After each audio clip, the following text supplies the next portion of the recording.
পরীক্ষায় ফেল করলে আমি কারোর কাছে মুখ দেখাতে পারবো না। চুপ কর, যদি ফেল করিস তাহলে আমাকে মা বলে ডাকবি না, আমি তোদের মা না। 100তে 90 পেয়েছিস?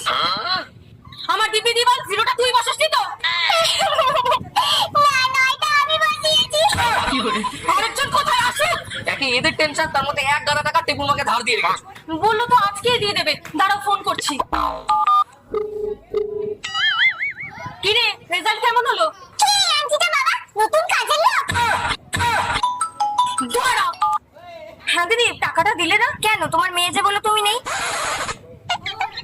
কাকু কোথায় যাচ্ছ? তোর মার কাছে। মা নেই। নেই? কিন্তু আমরা তো থাকবো না, 1 মাস পরে আসবো। সামনের বছর যদি পাস করি তাহলে এসো।